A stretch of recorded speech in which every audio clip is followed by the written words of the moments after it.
ಸಿದ್ದುಗೆ ಮಾತ್ರ ದೆಹಲಿ ಕಾಲಿಂಗ್ ಅಂತಿರೋ ಸುದ್ದಿ ಆಮೇಲೆ ಸಿಎಂ ಡಿಸಿಎಂ ಇಬ್ರಿಗೂ ಅಂತ ಫಿಕ್ಸ್ ಆಯ್ತು. ನನ್ನನ್ನ ಕರೆದೇ ಇಲ್ಲ, ಹೋಗೋದಿಲ್ಲ ಅಂತಿದ್ದ ಡಿಕೆ ಹೊರಟಿದ್ದು ಆಯ್ತು. ಯಾಕೆ ಅನ್ನೋದು ಡಿಕೆಗೂ ಗೊತ್ತಿಲ್ಲ. ಯಾರಿಗೂ ಗೊತ್ತಿಲ್ವಾ ಅಂದ್ರೆ ಹಿಡನ್ ಸ್ಟೋರಿ ಬೇರೆನೇ ಇದೆ. ಈಗಲಾದ್ರೂ ಹೈಕಮಾಂಡ್ ಕೀ ಓಪನ್ ಆಗುತ್ತಾ? ಪವರ್ ಶೇರ್ ವಾರ್ಗೆ ಬ್ರೇಕ್ ಬೀಳುತ್ತಾ? ಇದೇ ಇವತ್ತಿನ ಗ್ಯಾರಂಟಿ ಸ್ಪೆಷಲ್ ದೆಹಲಿ ಸಸ್ಪೆನ್ಸ್. ನಾನು ಪ್ರಭುದೇವ್.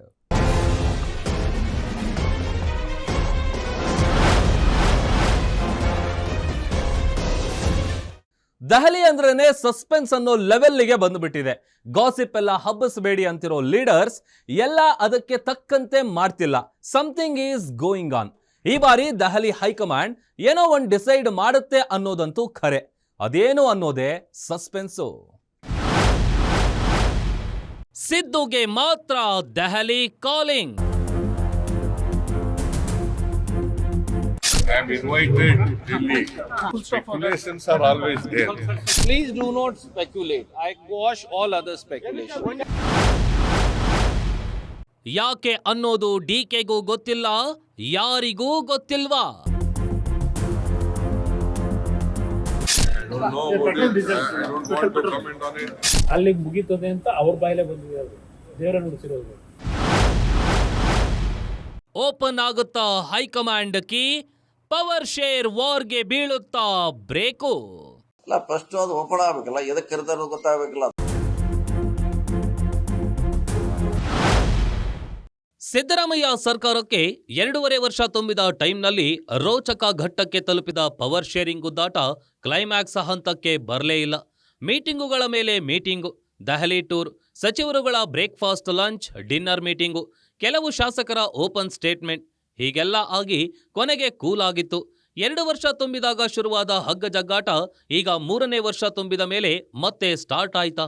ಯಾಕಂದ್ರೆ ಡಿಕೆ ಎಂದಿನಂತೆ ನಮ್ಮಿಬ್ಬರ ಮಧ್ಯೆ ಏನೂ ಇಲ್ಲ ಎಂದು ಹೇಳ್ತಿದ್ರೆ, ಸಿದ್ದರಾಮಯ್ಯ ಅವರಿಗೆ ದೆಹಲಿಗೆ ಹೋಗ್ತಿದ್ರು, ಯಾಕೆ ಹೋಗ್ತೀನಿ ಅಂತಾನೆ ಗೊತ್ತಿಲ್ಲ ಅಂತಿದ್ದಾರೆ.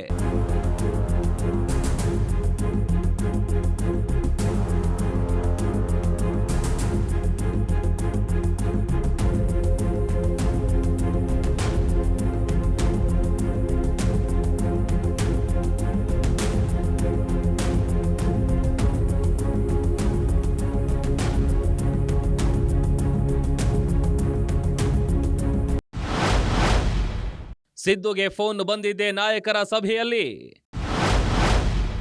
ಸಿದ್ದುಗೆ ಫೋನ್ ಮಾಡಿದ್ದು ಕೆಸಿ ವೇಣುಗೋಪಾಲ್. ರಾಜ್ಯದಲ್ಲೀಗ ಎಸ್ಐಆರ್ ಬಗ್ಗೆ ಚರ್ಚೆ ಶುರುವಾಗಿದೆ. ಎಸ್ಐಆರ್ ಬಗ್ಗೆ ಮೊದಲಿನಿಂದಲೂ ವಿರೋಧ ಮಾಡ್ತಿರೋ ಕಾಂಗ್ರೆಸ್ ಸಹಜವಾಗಿಯೇ ಕರ್ನಾಟಕದಲ್ಲಿ ನಡೀತಾ ಇರೋ ಬಗ್ಗೆ ವಿರೋಧ ಮಾಡ್ತಾ ಇದೆ. ಆದ್ರೆ ಸುಪ್ರೀಂ ಕೋರ್ಟ್ ಕೂಡ ಎಸ್ಐಆರ್ ಮಾಡೋದ್ರಲ್ಲಿ ಏನ್ ತಪ್ಪು ಅಂತ ಕೇಳಿರೋ ಕಾರಣ ಕಾಂಗ್ರೆಸ್ ಮುಂದೆ ಬೇರೆ ಆಯ್ಕೆಗಳಿಲ್ಲ. ಹೀಗಾಗಿಯೇ ಎಸ್ಐಆರ್ ಬಗ್ಗೆ ಜಾಗೃತಿ ಮೂಡಿಸೋಕೆ ಅಂತ ಭಾನುವಾರ ಹೈ ಲೆವೆಲ್ ಮೀಟಿಂಗ್ ನಡೀತಾ ಇತ್ತು. ಕಾಂಗ್ರೆಸ್ ಉಸ್ತುವಾರಿ ಸುರ್ಜೇವಾಲಾ, ಕೆಪಿಸಿಸಿ ಅಧ್ಯಕ್ಷ ಡಿಕೆ ಶಿವಕುಮಾರ್, ಸಿಎಂ ಸಿದ್ದರಾಮಯ್ಯ ಸೇರಿದಂತೆ ಪಕ್ಷದ ಎಲ್ಲಾ ಟಾಪ್ ಲೀಡರ್ಗಳು ಅಟೆಂಡ್ ಆಗಿದ್ದ ಸಭೆಯಲ್ಲಿ ಎಸ್ಐಆರ್ ಬಗ್ಗೆ ಚರ್ಚೆ ನಡೀತಾ ಇತ್ತು. ಆಗಲೇ ಸಿದ್ದರಾಮಯ್ಯಗೆ ಹೈಕಮಾಂಡ್ ಫೋನ್ ಬಂದಿತ್ತು. ಫೋನ್ ಮಾಡಿದವರು ಕೆಸಿ ವೇಣುಗೋಪಾಲ್. ಹೀಗಾಗಿನೇ ಸಿದ್ದರಾಮಯ್ಯ ಅವರ ದೆಹಲಿ ಟೂರ್ ಸಂಚಲನ ಸೃಷ್ಟಿಸಿದ್ದು. I am invited to Delhi. Tomorrow is a meeting by 11 o'clock. I don't know the subject. But I am invited. Last night, Mr. Venugopal called me and intimated me the date and meeting. Speculations are always there. DK ಶಿವಕುಮಾರ್ಗೆ ಗೊತ್ತೇ ಇಲ್ಲ, ದೆಹಲಿಗೆ ಹೋಗ್ತಿಲ್ಲ. ಸಿದ್ದರಾಮಯ್ಯ ಇದ್ದ ಸಭೆಯಲ್ಲಿ DK Shivakumar ಕೂಡ ಇದ್ರು. KPCC ಅಧ್ಯಕ್ಷರು ಆಗಿರೋ ಡಿಕೆ ಶಿವಕುಮಾರ್ ಅವರು ಹೇಳ್ತಾ ಇದ್ದದ್ದು ಒಂದೇ, ನನಗ್ ಗೊತ್ತಿಲ್ಲ, ನನ್ನನ್ನ ಕರೆದಿಲ್ಲ ಅಂತ. ಮೀಡಿಯಾ ಎದುರು ಹೇಳಿದ್ದು ಮತ್ತದೇ ಮಾತು, ಪಕ್ಷ ಮುಖ್ಯ, ವ್ಯಕ್ತಿ ಅಲ್ಲ, ಪಕ್ಷ ಇದ್ರೆ ಸ್ಥಾನಮಾನ ಎಲ್ಲ ಅಂತ. ಯಾವ ಗೊಂದಲನೂ ಇಲ್ಲ, ಯಾವ ಇದು ಇಲ್ಲ, ಏನಿಲ್ಲ. ಫಸ್ಟ್ ನೀನಿದ್ರೆ ನಿನ್ ಪಾರ್ಟಿ ಇದ್ರೆ ನೀನು ಫಸ್ಟ್ ಪಾರ್ಟಿ, ನೀನು ಫಸ್ಟ್ ಇರ್ಬೇಕು, ಆಮೇಲೆ ಮಿಕ್ಕಿದೆಲ್ಲ ಸ್ಥಾನ. ಇದು ಭಾನುವಾರ ಡಿಕೆ ಶಿವಕುಮಾರ್ ನೀಡಿದ್ದ ಹೇಳಿಕೆ. ಸೋಮವಾರವೂ ಮೀಡಿಯಾದವರಿಗೆ ಸಿಕ್ಕ ಡಿಕೆ ಶಿವಕುಮಾರ್ ಅವರನ್ನ ಈ ಬಗ್ಗೆ ಕೇಳಿದ್ರೆ ಒನ್ಸ್ ಅಗೈನ್ ಅದನ್ನೇ ರಿಪೀಟ್ ಮಾಡಿದ್ರು. Of course, whenever the party calls, we have to go. Otherwise, I will not go. Sir, is there a discussion on the CM issue, sir? I don't know about it. I don't want to comment on it. ಅವರು ಕರೆದ್ರೆ ಹೋಗ್ತೇನೆ ಎಂದ DK Shivakumar.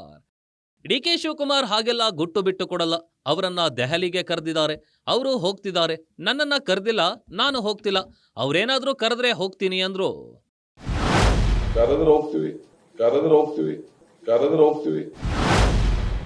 ಕರೆದ್ರೆ ಹೋಗ್ತೀವಿ ಅನ್ನೋ ಮಾತಿನಲ್ಲಿ ಒಳಾರ್ಥ ಗೂಢಾರ್ಥ ಹುಡುಕೋ circus ಮಾಧ್ಯಮಗಳಿಗೆ.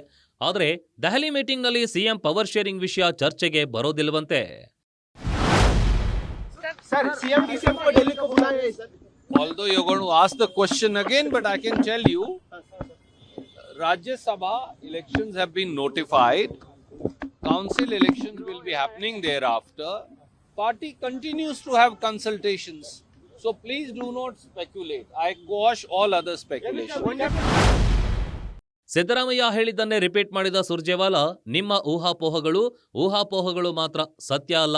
ರಾಜ್ಯಸಭೆ ವಿಧಾನ ಪರಿಷತ್ ಚುನಾವಣೆಗೆ ದೆಹಲಿಗೆ ಕರೆದಿದ್ದಾರೆ ಅಷ್ಟೇ ಅಂತಿದ್ದಾರೆ.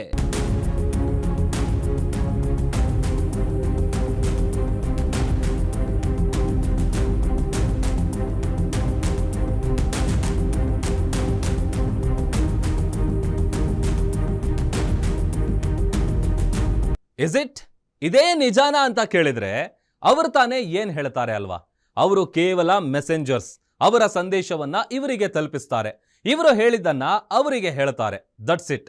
ಆದ್ರೆ ಅಂಥದ್ದೊಂದು ಫೋನ್ ಬಂತು ಅಂತ ಗೊತ್ತಾಗ್ತಿದ್ದ ಹಾಗೆ ಒಂದಿಷ್ಟು ಕಡೆ ಲೈಟ್ಸ್ ಆನ್ ಆದವು. ಯಾಕೆ? ಸ್ಟೋರಿಯ ಗಮ್ಮತ್ತು ಇರೋದೇ ಅಲ್ಲಿ. ತಮ್ಮನ ಜೊತೆ ಡಿಕೆಶಿ ಮಿಡ್ ನೈಟ್ ಮೀಟಿಂಗ್. ವೀಕ್ಷಕರೇ, ದೆಹಲಿ ಬುಲಾ ಬಂದ ತಕ್ಷಣ ಡಿಕೆ ಶಿವಕುಮಾರ್ ಮನೆ ಮಧ್ಯರಾತ್ರಿಯವರೆಗೂ ಆನ್ ಇತ್ತು.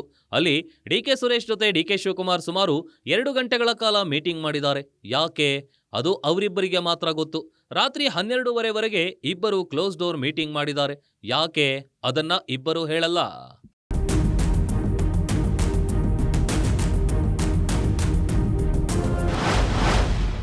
ದೆಹಲಿ ಮೀಟಿಂಗ್ ರಾಜ್ಯಸಭೆ ಪರಿಷತ್ತಿಗೆ ಸೀಮಿತಾನಾ? ವೀಕ್ಷಕರೇ, ರಾಜ್ಯಸಭೆ ಹಾಗೂ ವಿಧಾನ ಪರಿಷತ್ ಖಾಲಿಯಾಗಿರುವ ಸ್ಥಾನಗಳಿಗೆ ಚುನಾವಣೆ ಅಧಿಸೂಚನೆ ಹೊರಬಿದ್ದಿದೆ. ಇದೇ ಜೂನ್ 25ಕ್ಕೆ ನಾಮಪತ್ರ ಸಲ್ಲಿಕೆ ಸ್ಟಾರ್ಟ್ ಆಗುತ್ತೆ.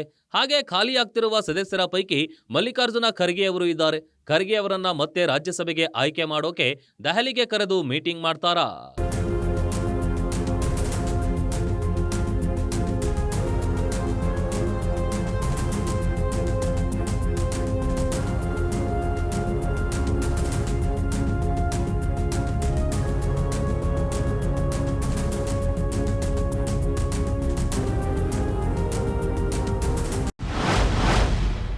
ಖರ್ಗೆ ಅವರ ಆಯ್ಕೆಯೇ ಹೈಕಮಾಂಡ್ ಅಜೆಂಡಾನಾ? ಎಐಸಿಸಿ ಅಧ್ಯಕ್ಷರು ಆಗಿರೋ ಮಲ್ಲಿಕಾರ್ಜುನ ಅವರನ್ನ ರಾಜ್ಯಸಭೆಗೆ ಮತ್ತೆ ಪುನರಾಯ್ಕೆ ಮಾಡೋಕೆ ಅಂತ ಸಭೆ ಕರೆದಿದ್ದಾರೆ ಅನ್ನೋದನ್ನ ಬಹುತೇಕರು ನಂಬೋದಿಲ್ಲ.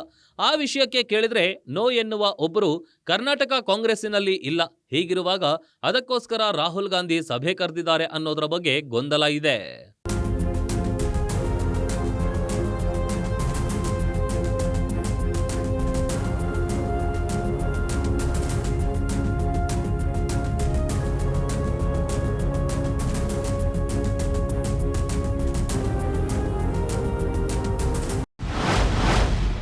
ಸಿದ್ದರಾಮಯ್ಯ ಸಂಪುಟ ವಿಸ್ತರಣೆಗೆ ಗ್ರೀನ್ ಸಿಗ್ನಲ್ ಕೊಡ್ತಾರಾ?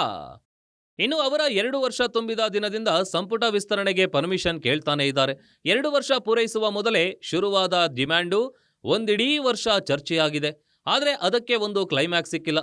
3ನೇ ವರ್ಷವೂ ಮುಕ್ತಾಯವಾಗಿದೆ. 4ನೇ ವರ್ಷಕ್ಕೆ ಕಾಲಿಡ್ತಾ ಇರೋ ಈ ಹೊತ್ತಿನಲ್ಲಿ ಹೈಕಮಾಂಡ್ ಸಂಪುಟ ವಿಸ್ತರಣೆಗೆ ಅನುಮತಿ ಕೊಡುತ್ತಾ? ಇದ್ರೂ ಇರಬಹುದು.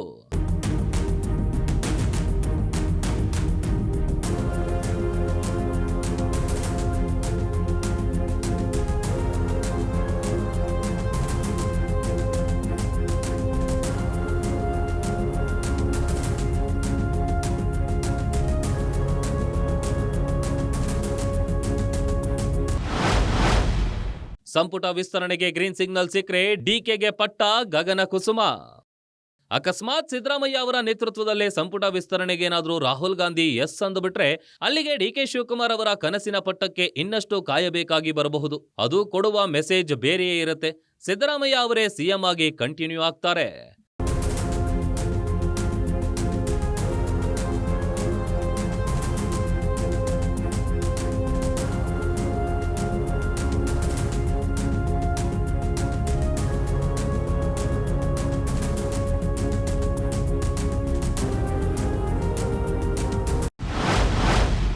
ಖರ್ಗೆ ರಾಜ್ಯಸಭೆ ಬಿಟ್ಟು ಕರ್ನಾಟಕಕ್ಕೆ ಬರ್ತಾರಾ? ಇನ್ನು ರಾಜ್ಯಸಭೆ ಸದಸ್ಯ ಮಲ್ಲಿಕಾರ್ಜುನ್ ಖರ್ಗೆ ವಿಧಾನ ಪರಿಷತ್ಗೆ ಆಯ್ಕೆ ಆಗ್ತಾರಾ? ಇಂಥದ್ದೊಂದು ಚರ್ಚೆಯೂ ನಡೀತಾ ಇದೆ. ಅಕಸ್ಮಾತ್ ಆ ಹಂತಕ್ಕೇನಾದ್ರೂ ಒಪ್ಪಿಗೆ ಸಿಕ್ಕರೆ ಅದು ಕೊಡುವ ಮೆಸೇಜ್ ಬೇರೆನೇ ಇರುತ್ತೆ. ಅದರರ್ಥ ಖರ್ಗೆ ಅವರು ಸಿಎಂ ಆದ್ರೂ ಆಗಬಹುದು. ರಾಷ್ಟ್ರ ಮಟ್ಟದಿಂದ ರಾಜ್ಯ ಮಟ್ಟಕ್ಕೆ ಸಿಎಂ ಪೋಸ್ಟ್ ಇಲ್ಲದೆ ಹೋದ್ರೆ ಇನ್ಯಾಕೆ ಬರ್ತಾರೆ? ಕುತೂಹಲವಂತೂ ಇದೆ.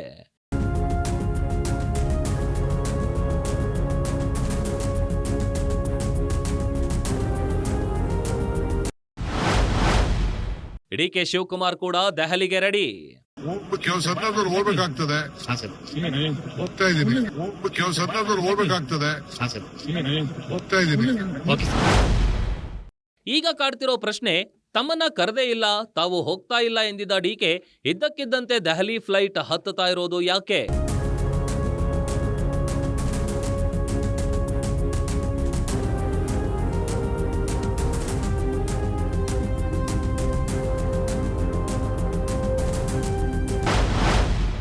ದೆಹಲಿಗೆ ಹೋಗ್ತಿರೋ ಸಿಎಂ ಸಿದ್ದರಾಮಯ್ಯ ಸಿಂಗಲ್ ಅಲ್ಲ. ನೀವಷ್ಟೇ ಬನ್ನಿ ಎಂದು ಹೈಕಮಾಂಡ್ ಹೇಳಿದ್ರು ಸಿದ್ದರಾಮಯ್ಯ ತಾವಷ್ಟೇ ಹೋಗ್ತಾ ಇಲ್ಲ. ಒಂದಿಡೀ ದಂಡು ದೆಹಲಿಗೆ ಹೋಗ್ತಾ ಇದೆ. ಸಿದ್ದರಾಮಯ್ಯ ಸಿಂಗಲ್ ಅಲ್ಲ. That smells something more.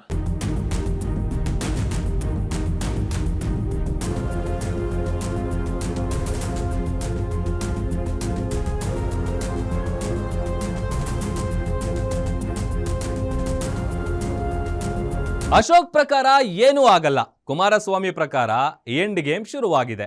CM post ನ ಇವತ್ತೇ ಬಿಡಿ ಅನ್ನೋಕೆ ಅದೇನು ಸಣ್ಣ ಪುಟ್ಟ ಅಧಿಕಾರ ಅಲ್ಲ, ರಾಜ್ಯದ ಮುಖ್ಯಮಂತ್ರಿ ಅಧಿಕಾರ.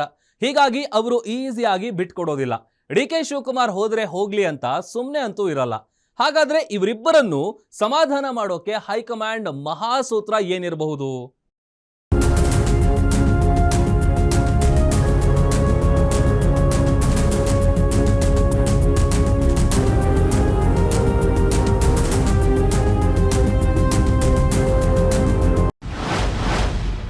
ಸಿದ್ದು ತಂತ್ರಕ್ಕೆ ಡಿಕೆಶಿ ತಿರುಗೇಟು ಅಸಾಧ್ಯ ಎಂದ ಆರ್ ಅಶೋಕ್.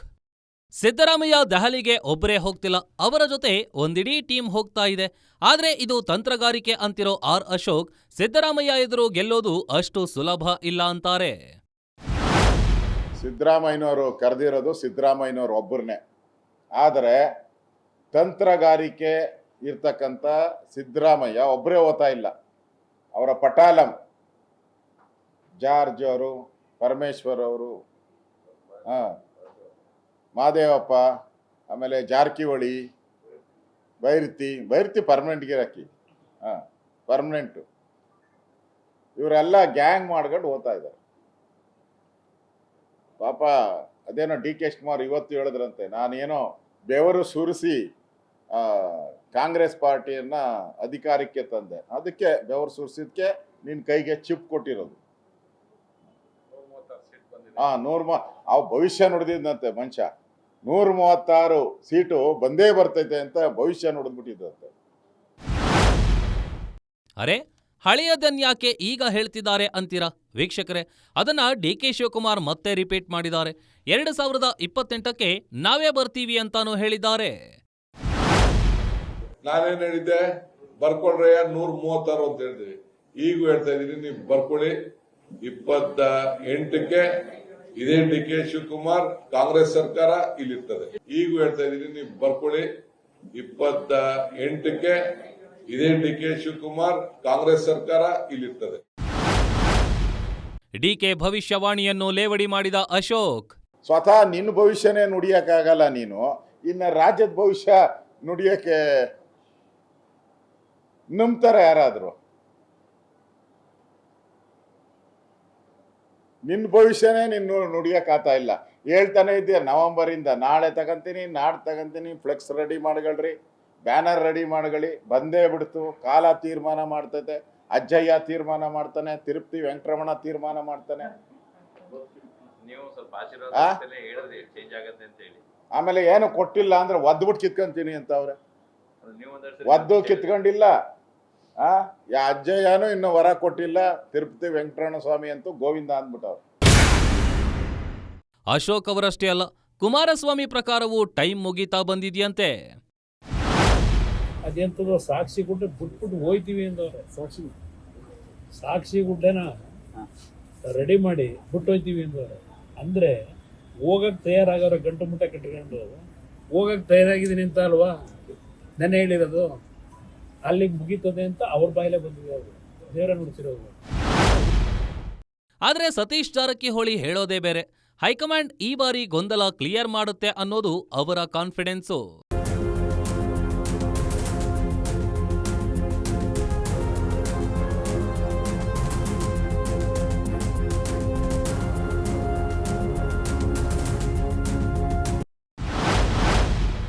ಅಧಿಕಾರ ಹಸ್ತಾಂತರ ಚರ್ಚೆಯ ವಿಷಯವೇ ಅಲ್ಲ. ಅದು ಚರ್ಚೆ ಇಲ್ಲ. ಅನಿವಾರ್ಯ ಮುಂದುವರಿಸ್ತಾರ, ತೆಗಿತಾರ, ಬೇರೆ ಅವ್ರು ಮಾಡ್ತಾರ, ಅದು ಚರ್ಚೆ ಇಲ್ಲ. ಈ ಇತ್ಯಾದಿ ಹೆಂಗೆ ಗೊಂದಲ ಬಗೆಹರಿಸ್ಬೇಕು ಅನ್ನೋದು ನಮ್ಮ ಪಕ್ಷ ಬಂದಿರುವಂತ ಪ್ರಶ್ನೆ ಅಥವಾ ಸವಾಲು. ಅಲ್ಲ, ಫಸ್ಟ್ ಅದು ಓಪನ್ ಆಗ್ಬೇಕಲ್ಲ, ಎದಕ್ಕೆ ಕರೆದಾರ ಗೊತ್ತಾಗಬೇಕಲ್ಲ. ಅದಾದ್ಮೇಲೆ ನೀವು ಹೇಳಿದ ಎರಡನೇ ಸ್ಟೆಪ್, ಮೊನ್ನೆ ಹೇಳಿದ ಚಾಪ್ಟರ್ 1, 2, 3 ಅದು ಮೊದಲನೇ ಚಾಪ್ಟರ್ದಾಗ ಏನಿದೆ, ಯಾವ ಅಜೆಂಡಾ ಗೊತ್ತಿಲ್ಲ. ಅಜೆಂಡಾ ಮೇಲೆ ಮುಂದೆ ಹೇಳುವಂತ ನಿರ್ಧಾರಗಳ ಅಡಗಿದ್ದಾವೆ. ಫಸ್ಟ್ ಏನಿದೆ ಅವರು ಅದ್ರ ಮ್ಯಾಗ ಮುಂದೆ ಅದೇನು ಓಪನ್ ಆಗುತ್ತದೆ ಗೊತ್ತಿಲ್ಲ ನಮ್ಗೆ ಏನು. ಸತೀಶ್ ಜಾರಕಿಹೊಳಿ ಪ್ರಕಾರ ಅಧಿಕಾರ ಹಸ್ತಾಂತರ ಇಶ್ಯೂನೇ ಅಲ್ಲ, ಕೇವಲ ಗೊಂದಲ ಬಗೆಹರಿಸೋದಷ್ಟೇ ಹೈಕಮಾಂಡ್ ಕೆಲಸ ಅಂತಿದ್ದಾರೆ. ಅಕಸ್ಮಾತ್ ಅಧಿಕಾರ ಹಸ್ತಾಂತರದ ಸಂದರ್ಭ ಎದುರಾದ್ರೆ ಸ್ಮೂತ್ ಮಾಡ್ಲಿಕ್ಕೆ ಹೈಕಮಾಂಡ್ ಇದ್ದೇ ಇದ್ರಲ್ಲ. ಎಂತ ಸಂದರ್ಭ ಬಂದ್ರು ಅವ್ರು ಸ್ಮೂತ್ ಆಗಿ ಹ್ಯಾಂಡಲ್ ಮಾಡೇ ಮಾಡ್ತಾರೆ. ಸ್ಮೂತ್ ಆಗಿ ಮಾಡ್ಲಿಕ್ಕೆ ಹೈಕಮಾಂಡ್ ಇರೋದು. ಹೈಕಮಾಂಡ್ ಮೇಲೆ ಬಿಡೋಣ, ಸ್ಮೂತ್ ಆಗಿ ಹ್ಯಾಂಡಲ್ ಮಾಡ್ತಾರೆ. ಇವೆಲ್ಲ ಪೊಲಿಟಿಕಲ್ ಹೇಳಿಕೆಗಳ ಕಥೆ ಆಯ್ತು. ಹೈಕಮಾಂಡ್ ಫಾರ್ಮುಲಾ ಏನಿರಬಹುದು, ಸಿದ್ದರಾಮಯ್ಯ ಪ್ಲಾನ್ ಏನಿರಬಹುದು, ಡಿ.ಕೆ. ಶಿವಕುಮಾರ್ ಪ್ಲಾನ್ ಏನಾಗಿರಬಹುದು, ಒಬ್ಬೊಬ್ಬರದ್ದು ಒಂದೊಂದು ವಾದವಂತೂ ಇದೆ.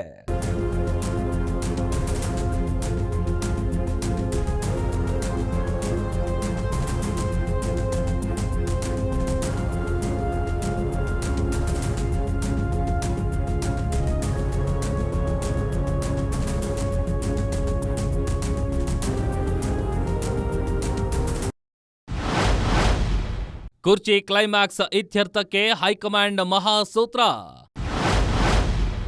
ಮಂಗಳವಾರದ ಸಿಎಂ ಸಭೆಯಲ್ಲಿ ಹೈಕಮಾಂಡ್ ಲೀಡರ್ಸ್. ಸಭೆಯಲ್ಲಿ ಕಾಂಗ್ರೆಸ್ ಹೈಕಮಾಂಡ್ ನಾಯಕರಾದ ರಾಹುಲ್ ಗಾಂಧಿ, ಎಐಸಿಸಿ ಅಧ್ಯಕ್ಷ ಮಲ್ಲಿಕಾರ್ಜುನ್ ಖರ್ಗೆ, ಕೆಸಿ ವೇಣುಗೋಪಾಲ್ ಕೂಡ ಸಿದ್ದರಾಮಯ್ಯ ಮತ್ತು ಶಿವಕುಮಾರ್ ಜೊತೆ ಕೂತು ಮಾತಾಡ್ತಾರೆ. ಇಲ್ಲಿ ಸಿದ್ದರಾಮಯ್ಯ ವಾದ ಏನಿರಬಹುದು? ಸರ್ಕಾರ ಚೆನ್ನಾಗಿ ಹೋಗ್ತಾ ಇದೆ, ಆಡಳಿತವೂ ಚೆನ್ನಾಗಿದೆ, ಇನ್ನೂ 2 ವರ್ಷ ನಾನೇ ಇರ್ತೀನಿ ಬಿಡಿ. ಈಗ ಮೊದಲಿಗೆ ಸಚಿವ ಸಂಪುಟ ಪುನಾರಚನೆ ಆಗಬೇಕು, ಫಸ್ಟ್ ಅದನ್ನ ಮುಗಿಸೋಣ. ನಾಯಕತ್ವ ಬದಲಾವಣೆ ಆಗಲೇಬೇಕು ಅಂದ್ರೆ ಸ್ವಲ್ಪ ಟೈಮ್ ಕೊಡಿ, ಎಲ್ಲರ ಜೊತೆ ಮಾತನಾಡಬೇಕು. ಈಗಲೇ ಆಗಬೇಕು ಅಂದ್ರೆ ಈಗಲೇ ಬೇಕಾದ್ರೆ ಶಾಸಕರ ಅಭಿಪ್ರಾಯ ಸಂಗ್ರಹಿಸಬಹುದು.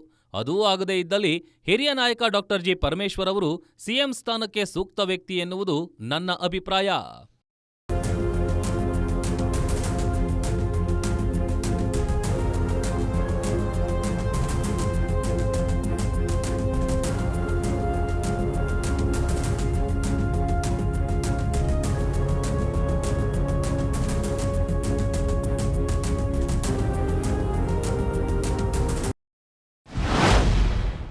ಬಹುಶಃ ಲಡ್ಡು ಬಂದು ಯಾರ ಬಾಯಿಗೆ ಬೀಳುತ್ತೋ ಯಾರಿಗ್ ಗೊತ್ತು ಅಲ್ವಾ?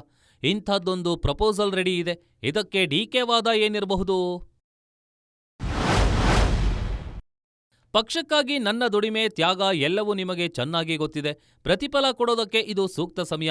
ಅಂದು ಎಲ್ಲರೂ ಕೊಟ್ಟ ಮಾತಿನಂತೆ ಈಗಲಾದರೂ ನನಗೆ ಮುಖ್ಯಮಂತ್ರಿ ಸ್ಥಾನ ಸಿಗಬೇಕು.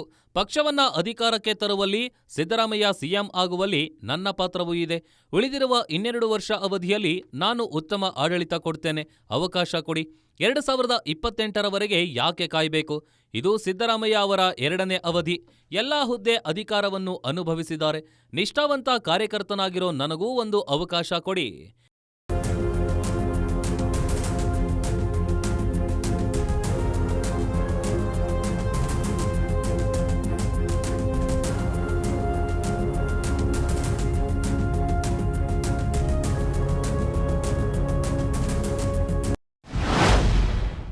ಹೀಗಂತ ಹೇಳಬಹುದು, ಕೇಳಬಹುದು. ಆದರೆ ಅಂತಿಮ ತೀರ್ಪು ಹೈಕಮಾಂಡ್ ನಾಯಕರದ್ದು.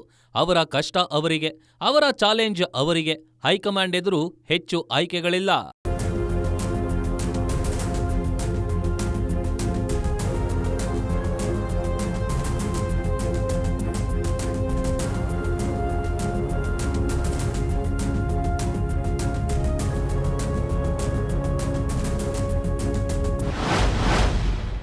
ಇನ್ನು ಹೈಕಮಾಂಡ್ನ ಆಯ್ಕೆಗಳೇನು ಅನ್ನೋದನ್ನ ನೋಡೋದಾದ್ರೆ ಸಿದ್ದು ಅವರನ್ನೇ ಕಂಟಿನ್ಯೂ ಮಾಡೋದು, ಡಿಕೆ ಶಿವಕುಮಾರ್ ಮನವೊಲಿಸೋದು, ಸಿದ್ದರಾಮಯ್ಯ ಸಲೀಸಾಗಿ ಒಪ್ಪದಿದ್ರೆ ಡಿಕೆ ಶಿವಕುಮಾರ್ಗೆ ಸಿಎಂ ಪಟ್ಟ ನೀಡುವುದು, ಡಿಕೆಶಿಗೆ ಪಟ್ಟ ಕಟ್ಟೋದಕ್ಕೆ ಸಿದ್ದು ಒಪ್ಪದೆ ಹೋದ್ರೆ ದಲಿತ ಸಿಎಂ ಸೂತ್ರ ಮುಂದಿಡುವುದು. ದಲಿತ ಸಿಎಂ ಸೂತ್ರದಲ್ಲಿ ಪರಮೇಶ್ವರ್ ಮೊದಲ ಆಯ್ಕೆ, ಖರ್ಗೆ ಎರಡನೇ ಆಯ್ಕೆ. ರಾಜ್ಯ ರಾಜಕಾರಣದಿಂದ ರಾಷ್ಟ್ರ ರಾಜಕಾರಣಕ್ಕೆ ಸಿದ್ದುಗೆ ಪ್ರಮೋಷನ್ ಕೊಡೋದು.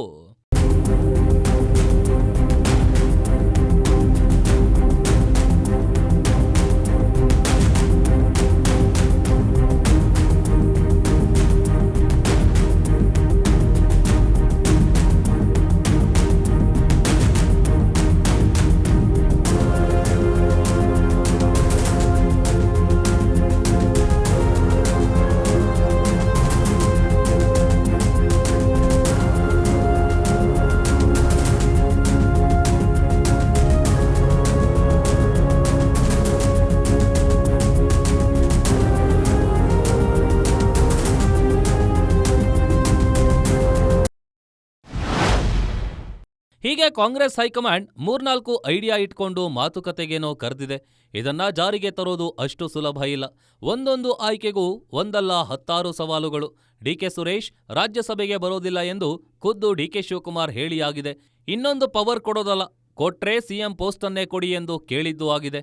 ದೆಹಲಿ ಸಸ್ಪೆನ್ಸ್ ಇನ್ನೂ ಸಸ್ಪೆನ್ಸ್ನಲ್ಲಿಯೇ ಇದೆ.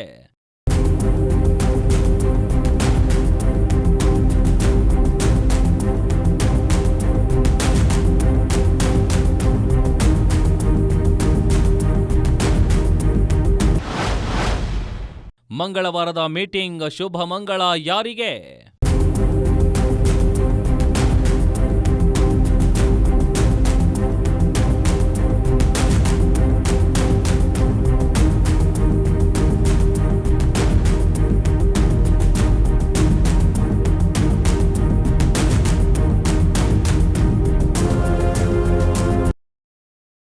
ಶುಭ ಮಂಗಳ ಸುಮುಹೂರ್ತ ಯಾರಿಗೆ ಹೇಳ್ತೀವಿ. ಇದಾಗಿತ್ತು ಇವತ್ತಿನ ಗ್ಯಾರಂಟಿ ಸ್ಪೆಷಲ್. ನೋಡ್ತಾ ಇರಿ ಗ್ಯಾರಂಟಿ ನ್ಯೂಸ್, ಸುದ್ದಿ ಖಚಿತ, ನ್ಯಾಯ ನಿಶ್ಚಿತ.